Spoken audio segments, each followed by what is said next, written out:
So yun mga hunter, ito yung ano, yung alam mo ko na huni kanina. Siya yan, yan. Yung hiniram ko kay Kuya Mark. Tapos ito naman yung ano, yung isa kong ano, yung binigay niya sa akin bagatan.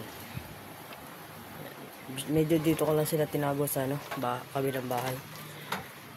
Tapos ito naman yung isang bagata na binili ko. Bata pa yan. Ay, tama. Tapos din ay yung aking puto na under training na tuko. Yan. Yan yung aking under training na alimokon. Yan. Medyo masama ang panahon ngayon. Nag-uulan. Kaya wala tayo bird hunting. Baka sana July na. Tapos dito ay ano, yung bagata na binigay niya rin sa akin. Yan.